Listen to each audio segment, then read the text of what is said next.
자, 4번. 전선로의 선정과 공사 방법. 발전소 내의 전선로의 선정과 공사 방법. 아까 처음에 설명드린 것처럼 대단한 게 아니라 그냥 공사 방법에 대해서 다 나열해서 내가 쓸 수 있는 만큼 써보자라고 했고요. 우리 책에 있는 내용으로 이거 레네가는 설명이네. 앞에 있는 게 카피돼서 그냥 온 거고, 얘는 기본 교재에 배전배선이 있는 거예요. 그 공사 방법에 대해서 나오는 거에 대한 것을 보면 됩니다. 사용 전압에 대해서 저압도 있고 고압도 있고 특고압도 있다. 제가 우리 책에 있는 교재에 있는 문구에서요, 이런 말만 추가했어요. 발전소. 왜냐하면 질문이 발전소내니까. 자, 거기에 저압도 있고 고압도 있고 뭐 송전용 특고압도 있을 것이다.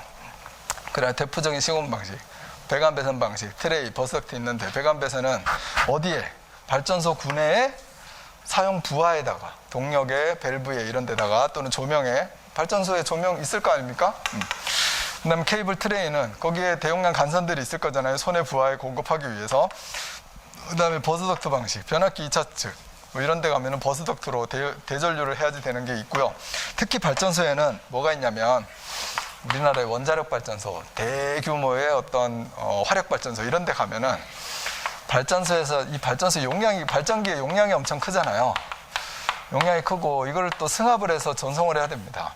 154 또는 345 이렇게 해서 송전을 해야지 되는데, 발전기의 전압은 한 20kV 이 정도밖에 안 되거든요. 근데 용량이 엄청 크니까 여기에 전류가 엄청나게 크게 흘러요. 전류가. 그래, 얘를 모선을 부스밥의 형태로 합니다. 부스덕트의 형태로. 근데 전압도 상당히 높은 부스덕트이기 때문에 어떤 걸 쓸까요? 절연을. SF6 가스 절연을 이제 하죠. 그거를 이제 GIB라는 용어가 있어요. 가스 인슐레이션으로 한 부스다 해가지고, 그런 게 발전소에 들어가거든요. 그런 게 또 생각이 나면 GIS 설비 들어갈 거 아닙니까? 발전소에. GIS다라고 얘기해도 되고, 특히 우리는 문제 자체가 공사 방법이니까, 그러면 가스 인슐레이션으로 한 모선, 그래서 GIB가 있다, 이런 내용을 추가적으로 써주시면 발전소에 잘 적합하겠다라는 생각을 했습니다. 뭐 이것도 그냥 책에 있는 건데, 배관을 할 건지 케이블을 할 건지 버스덕트를 할 건지에 대한 경제성 비교인 거고, 그 다음에 배관 트레이 버스덕트일 때 어떤 장단점에 대한 비교인 거고, 그죠? 왜냐면 발전소에 이게 다 들어가니까. 발전소라고 해서 얘만 있는 게 아니잖아요. 전동기도 있고 작은 전동기도 있고 작은 밸브들도 있고 엄청나게 많을 거예요. 그 다음에 KS 기준 공사방법 분류는 그냥 한번 넣어봤고요. 요런 나중에는 이제 이 KC에 대한 공사 방법에 대해서 우리가 분류를 할 줄 알아야 될 거다라고 저는 생각해요. 올해 아니면 내년에 시험에 나올 것 같은 생각이 아주 많이 듭니다. 이 부분에 대해서는. 그래서 이거는 이제 각 공사 방법에 대해서 우리가 발전소를 생각하면서 기술적으로 작성하면 된다라는 거예요. 근데 우리 간선의 산정 방법에 배전 방식, 부설 방식, 굵기 검토 이런 거 다 있는데, 또 어떤 분들은 모르니까, 내가 지금 3교시 같은 경우엔 절망이잖아요. 내가 확실하게 아는 문제 2문제밖에 없으니까 응용을 해서 써야 되는데, 쓰다 보니까 간선의 굵기 검토에 대해서도 막 썼대요. 전압 강화, 허용 전류에 대한 거. 그것도 쓰다 보면 한도 끝도 없죠. 그 내용이 많으니까. 그런데 이 부설 방식에 대한 걸로 좀 집중할 필요가 있다라는 생각을 저는 했어요. 문제를 읽어보면서. 이런 것들이 이제 문제에 맞게 응용을 하더라도 문제에 맞게 응용을 했는데, 이게 간선에서 좀 벗어나는 다른 거를 쓰면은 좀 문제가, 점수를 많이 못 받는 거죠. 1, 2점 때문에 떨어지고 붙는다라고 하면 그게 작지가 않은 겁니다. 자, 그래서 어떤 GIB, 이런 어떤 공동관에 GIB가 간 겁니다. 잘 안 보이시죠?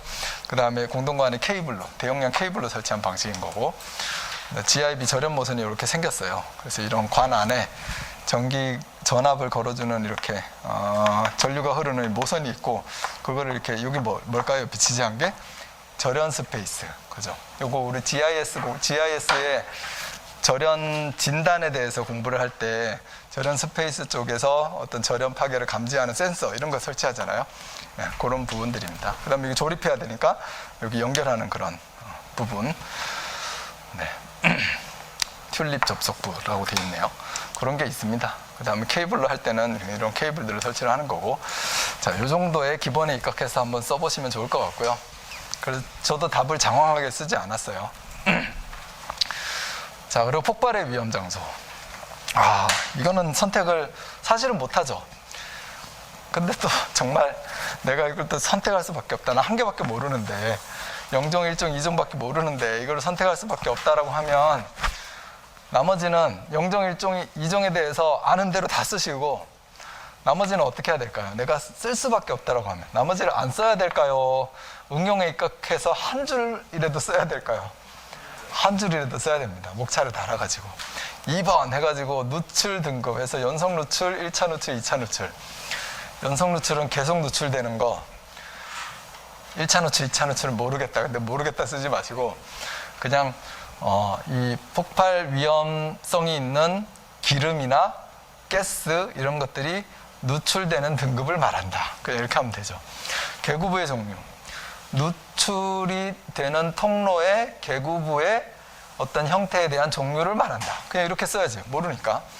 그 다음에 폭발 위험 장소의 범위 선정 시 고려사항. 폭발 위험 장소의 범위 선정 이거거든요. 0종, 1종, 2종. 이거 선정할 때 고려사항이 뭡니까? 누출이 되는 지역이냐 안 되는 지역이냐, 체류가 되는 지역이냐 안 되는 지역이냐, 이거 보고 하는 거잖아요. 그냥 그런 관점에서 한마디 쓰고 끝내야죠. 내가 쓴다면. 자, 근데 이제 IC 제가 60079 이거 보내주셔가지고 제가 너무 좋았어요. 말도 안 했는데 보내주셔서. 그래서 감사하고요. 근데 읽어봐도 모르겠더라고요, 제가. 이거를 기준을 보내주셔가지고 책 읽어봤는데 답을 못 달겠어요. 그 내용이 이해가 안 돼가지고. 그래서 이거를 몇 번을 봤습니다. 겨우 이해를 했어요. 자, 그래서 이 방폭에 대해서 보시면 되고, 방폭은 제가 찍어놨는데 빗나가서 나왔죠. 이건 맞힌 건 아닙니다. 자, 일단 0종, 1종, 2종에 대해서는 알아요, 그죠? 그러니까 위험 장소를 할 때 어떻게 분류가 되어 있냐 한번 싹. 그리고 또 뭐죠?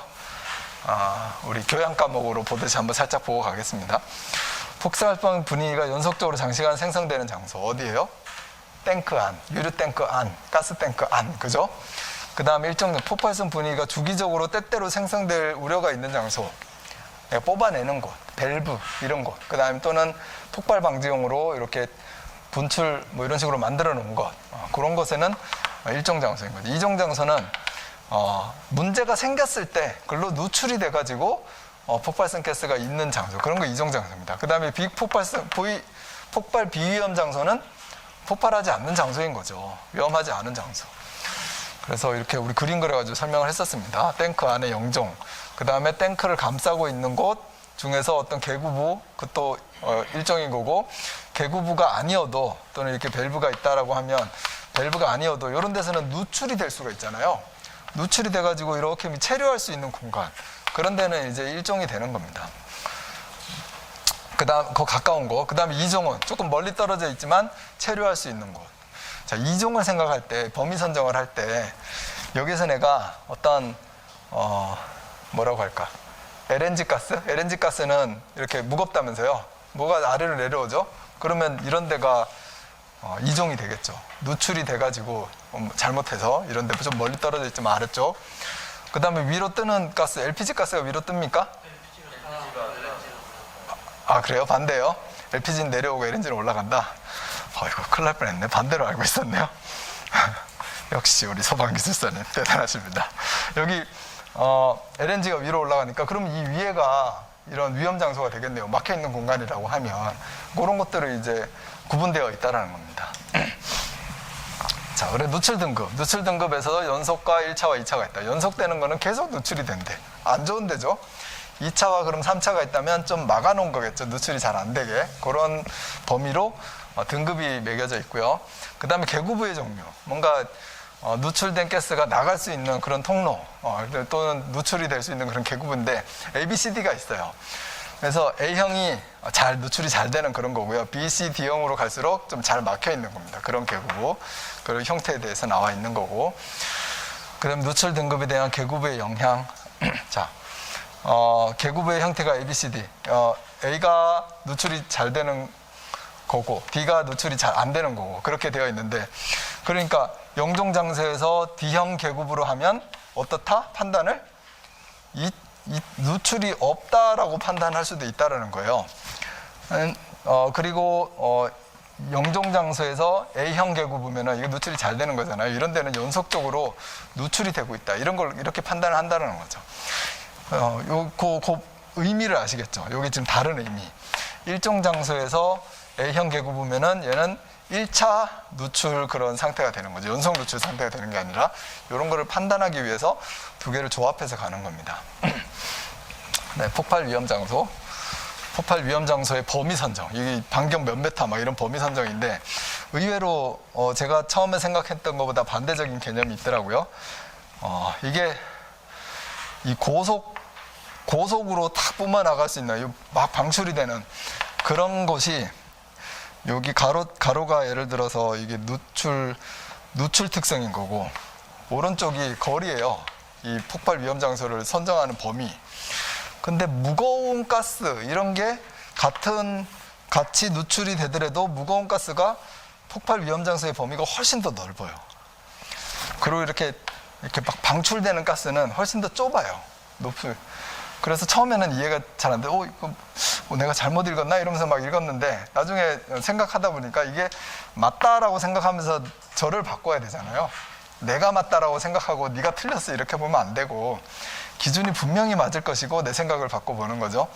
그러니까 또 이해가 되더라고요. 그래서 무거운 가스들은 쫙 퍼지긴 퍼지는데 어디로 사라지지 않으면서 퍼지잖아요. 착화가 되면 폭발을 하죠. 그죠? 그래서 얘는 범위를 넓게 잡아야 되는 거고 이런 가벼운 가스들은 다 사라질 거 아닙니까? 사라지니까 멀리 가면은 다 희석돼서 없어질 거예요. 그래서 위험 장소가 줄어든다. 그런 게 지금 내포가 돼 있는 거죠. 네. 그래서 아무튼 이건 전기 문제는 우리 건축 전기 기술사 문제는 참 다양하게 나오는데 이런 건 확 버리면 됩니다. 과감하게. 나중에 관심이 있으신 분들은 전기 기술 따시고 반드시 소방 기술사를 공부하시면 돼요. 여기에 관심이 있으시면. 자, 이거는 제가 이것도 답안지 작성하기 전에 기준을 주셔서 제가 잘 작성을 했는데 또 답안지를 다 작성하고 났는데 또 누군가 스스로 도와주시는 분이 있어요. 저는 주변에서 이렇게 스스로 도와주시는 분이 많이 있습니다. 그래서야 살아가요. 이분은 또 같이 공부해서 합격하신 분인데 저기 회사를 밝혀도 되나? 석유공사에 다녀요. 그러니까 방폭에 대해서 잘 알 거 아닙니까? 자기가 답안지를 쫙 써가지고 보냈더라고요, 저한테. 그래가지고 내가 채점한 게 맞나? 그리고 어젯밤에 쭉 보니까 요 부분이 좀 저랑 좀 다르게 좀 개념적으로 좀 썼길래 제가 이 범위 산정 시 고려할 사항하고 맺은 말에 대해서 한번 넣어봤고요. 그리고 아쉽다, 이 사람 거 다 해보자 라고 해서 여러분들 중에 답안지를 어떻게 작성해야 되느냐 뭐 이렇게 질문하시는 분이 많이 계세요. 깔끔하게 작성하면 됩니다. 밴드에 얼마 전에 누가 질문하셨잖아요. 뭐 어쩌고 저쩌고 막 이렇게 쓰면서 1번 다음에 동그라미 일을 해야 되느냐, 1번 다음에 갈로 일을 하고 양갈로 일을 하고 뭐 이래야 되느냐, 아무렇게나 해도 돼요. 일단 보기 좋게 깔끔하게만 하면 돼요. 제일 첫 번째 대목자 잡을 때는 큰 1, 큰 2 해가지고 제일 첫 번째 칸에 잡으시면 돼요. 이거를 저 같은 경우에는 이렇게 잡기도 합니다. 1, 2 이렇게 잡기도 해요. 이렇게 하면은 뭔가 눈에 좀 보이는 효과가 있어서 이렇게 하든 저렇게 하든 상관없어요. 특정한 표시만 하지 않으면 됩니다.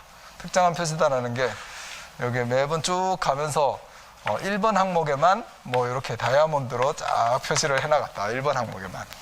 그러면은 뭔가를 암시할 수 있잖아요. 채점하시는 분은 다 채점합니다. 그대로. 채점자는 이런 표시가 있어도 이 사람이 쓴 내용을 보고 채점을 해요. 점수가 잘 나올 수 있습니다. 근데 답안지 채점을 채점관만 하는 게 아니에요. 공단에 있는 부정행위를 걸러내는 분들이 더 많아요. 채점자보다. 그 사람들은 모든 답안지를 다 이렇게 보시는 분들이에요. 자기 업무가 그거예요. 넘겨보면 눈에 탁탁 띕니다. 이 사람 다이아몬드가 이런데 어떤 특정한 곳에 꼭 필요한 곳에 다이아몬드가 있는 게 아니라 1번 항목에만 다다다닥 다이아몬드가 있네? 채점자하고 짰다. 그럴 확률이 있다라는 거죠. 그러면 그 사람은 답안지, 이게 채점자가 합격으로 점수를 줬는데 그 걸러내는 데서 이 사람은 합격 못합니다. 이렇게 해서 걸러내버립니다. 그런 것만 조심하시면 돼요. 그러니까 1번, 여기 갈로 1번, 그 다음에 여기 소갈로 1번, 동그라미 1번, 내가 정한 대로 가시면 됩니다. 여기 지금 여기 답안지 보내준 교육사님도 여기 큰 1번하고 바로 동그라미 1번으로 갔잖아요. 이분은 개요는 그냥 난 동그라미 1번으로 가야지 이렇게 생각하시는 것 같아요. 그 다음에는 2번 다음에 또 동그라미 1번은 아니잖아요. 2번 다음에 어떤 갈로 1번 이렇게 했잖아요. 그래서 위험장소의 종류 0종, 1종, 2종, 3종 1종, 2종하고 폭발 비위험. 근데 여기서 특이한 점은 제가 적었으면 아마 이렇게 적었을 거예요. 탱크 0종, 탱크 주변 해가지고 씩씩씩 해서 책에 있는 것처럼 1종. 저는 화살표를 잘 쓰는데 이렇게 해서 1종. 그 다음에 여기 주변 이렇게 해가지고 2종. 뭐 화살표 해가지고 이렇게 2종. 그리고 또 여기 해가지고 비위험. 이렇게 해가지고 저는 뭔가 좀 썼을 텐데 이분은 딱 그냥 이렇게 깔끔하게 정리를 하면서 어디서 이 기호가 어디 나오진 않을 것 같은데 0종을 이렇게 탁탁탁 표시를 했고 사선으로 1종을 표시하고 이렇게 또 격자는 그 다음에 사선을 2종으로 하고 그 다음에 비폭 발생 위험은 그냥 이렇게 공간으로 두고 이런 식으로 해가지고 했다. 자, 이게 답안지를 봤을 때 여러분들이 보면 어떤 차이가 있냐면 그냥 0종으로 하고 그냥 글 나열 1종으로 하고 글만 착 나열한 거하고요. 이런 그림을 살짝 아무것도 아닌 그림이잖아요. 아무것도 아닌 그림인데 그림을 살짝 넣고 표현한 거하고는 채점자가 샥 봤을 때 이게 느낌이 확 다릅니다. 정말 1점이라도 더 주거든요.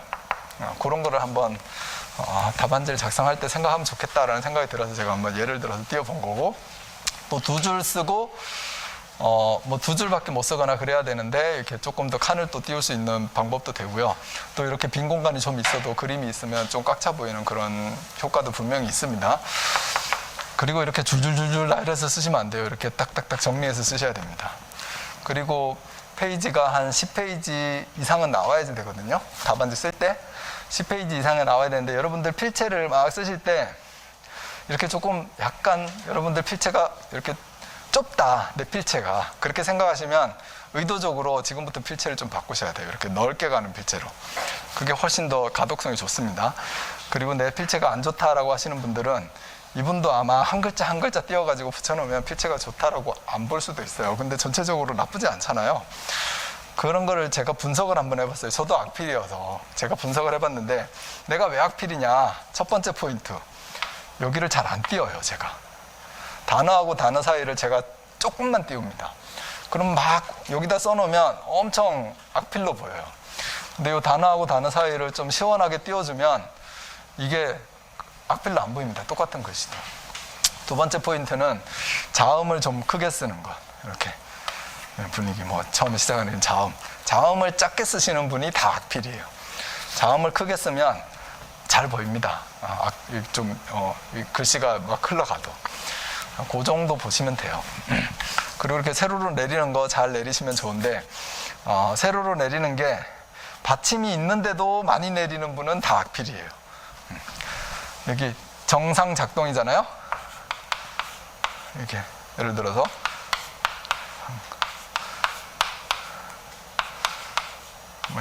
이런 식으로 쓰는 분들은 지금 또박또박 하니까 보이긴 하는데 대체적으로 악필일 확률이 높고요. 짧게 이렇게 모음 내리는 걸 짧게 하라는 겁니다. 이렇게 짧게 하면 조금 더 이 글씨가 괜찮아 보여요. 제가 이 분석을 한 겁니다. 그러니까 이런 것만 주의하면 이거 또박또박 뭐 이런 거 연습 안 해도 이 정도만 주의하면 충분히 가독성 있는 필체가 된다라는 거 유념하셔서 악필인 분들은 좀 바꿔보세요. 자, 그 다음에 누출 등급에 대한 결정 이렇게 목차 세워서 갔죠. 그 다음에 개구부의 종류 A, B, C, D 이렇게 목차 세워 답안지 작성하고 여기 뭔가 특별한 그림이 없는 건데도 괜찮게 보이는 거잖아요. 어떤 표로 작성할 수 있으면 좋은 건데 아무튼 뭐 예시 자체가 우리가 공부하지 않는 부분을 예시를 들어서 조금 아쉽긴 하지만 이렇게 답안지가 실제로 와가지고 한번 실어봤습니다. 여러분들 잘못한 거 하나 있네요. 제일 마지막에 뭐 해야 되죠?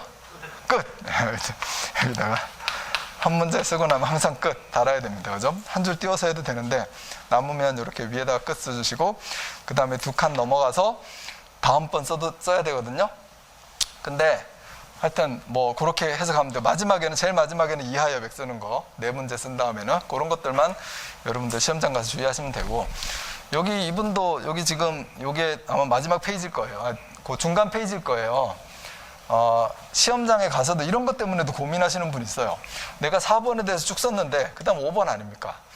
갈로 5번인데 여기 쭉 썼어요.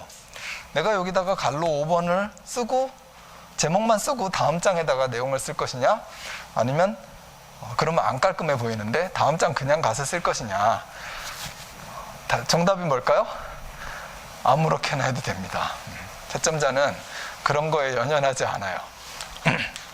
그래서 내가 이게 한 줄 남았는데 어떡하지? 이런 거에 대해서 고민하지 마세요. 띄워도 괜찮아요. 그리고 두 칸 띄고 다음 번호 써야 되는데 한 줄 남았으니까 그 다음 장에 가서 한 줄 띄고 해야 되나? 쓸데없는 고민입니다. 그냥 붙여서 써도 아무런 문제가 없어요. 그런 쓸데없는 고민을 하지 말고 무슨 고민을 해야 됩니까? 공부할 고민을 해야죠. 이 내용을 알아갈 고민을 하면서 우리 공부를 해야 됩니다. 자, 마지막 6번. 개폐서지 종류 특징 설명하고 고압 및 저압 측 대책을 설명해라. 개폐서지 종류와 특징은 우리 잘 아는 거죠? 개폐시의 어떤 개폐서지의 종류에는 뭐가 있어요? 투입시에 투입서지, 그 다음에 충전이 됐을 때 제점호서지, 그 다음에 차단될 때 어떤 유도성 소전류에 대해서 절단되는 전류 절단서지, 이게 대표적인 거고, 나머지는 다 기타잖아요.